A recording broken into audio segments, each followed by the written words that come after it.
أعوذ بالله من الشيطان الرجيم بسم الله الرحمن الرحيم الحمد لله رب العالمين الصلاة والسلام على محمد وآله الطاهرين. السلام عليك يا بنت الحسين. دوستانو زه نن غواړم چې مؤمنان د ډیر درخواست کوي وړي بیبي حوالې سره مولا حسین علیه الصلاة والسلام یو ارزو لرلو، یو خواهش لرلو و شپې تهجد المنځ کې به مولا حسین علیه الصلاة والسلام خدای نه دعا کوله چې خدای ماته یوه لور راکړي چې هغې سره ماته زړه ته تسکین میلویږي. خدایا ما بیا مغی لور باندې ازمایش کې څه که اسلام ته ضرورت شولو که هغه مانه خدای زندان ته وغواړي هم زه به د خپل لور زندان تعبیر کم. واقعا مولا حسین علیه الصلاة والسلام دعا د خدای درگاه کې د قبول شوله. الله رب العزت مولا حسین ته یوه ښه روغه ښکلي بچه الله تعالی عنایت کړله، عطا یې کړله چې هر چا به خپلې نامې ورباندې کېږدولې. مثلا مولا حسین علیه الصلاة والسلام رقیه ونې کېږدوله، نه عباس کله وچاته کړله، علي اکبر کله وچاته کړله. نو دا به ډېره ښایسته وه دا وړه بیبي، ډېره ښایسته وه.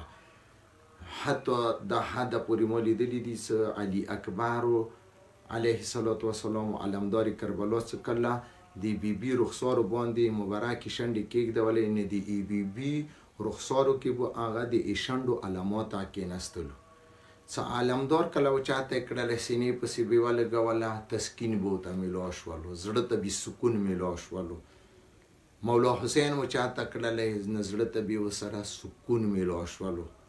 نه بیا یې علمدار کربلا مولا حسین ته یې بادشاه تاسې څه نه ما ونه کېږدوئ کېږدوئ دغې وړې بیبي باندې، دغې وړې ورېرې باندې زه نه ما کېږدم سکینه. هر یوه 40 کې فرانس نه یوه ښځه راځي وړې بیبي سلام الله علیها ته یو ګیفټ یوه قلینه راوړي.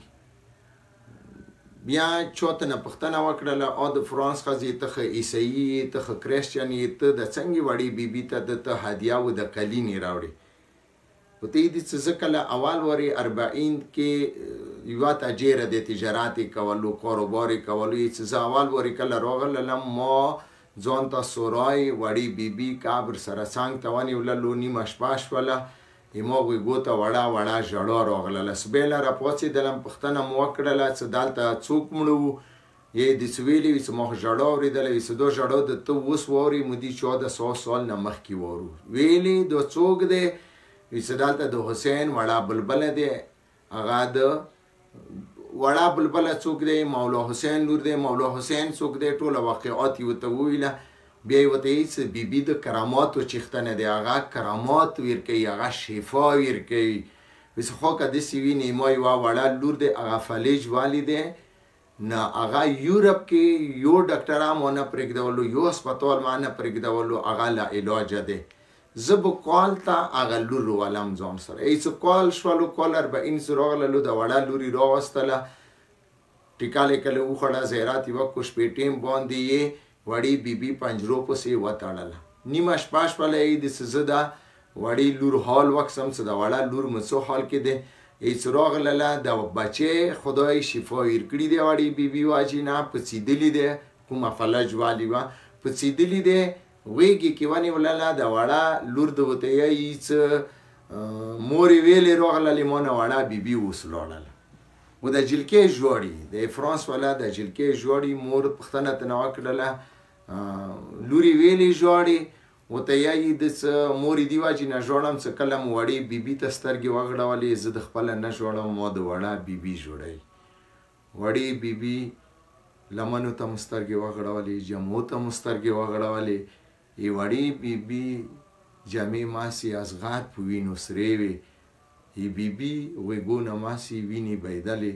ما ته نه پوښتنه وکړله د غوږو نه ویلې، ما ته دې چې دا مو وړه د دک نه وړې ګیشورې صدقه کړي دي. الله لعنت الله علی القوم الظالمین. خدایا ټولو مسافرانو سفر به خطره کې، خدای ټولو مؤمنین و مؤمناتو حاجتونه برآورده کې، خدای ټولو مریضانو ته شفا ورکړي، خدای ټولو مشکلات آسان کړي، خدای ټولو مؤمنین و مؤمناتو حاجتونه برآورده کړي. په دې دنیا زیارت د مولا حسین د هغې وړې بیبي زیارت، قیامت پر ورځ شفاعت د اهل بیت و شفاعت د مولا حسین مو ټولو ته نصیب وګرځوي. والسلام علیکم ورحمت الله.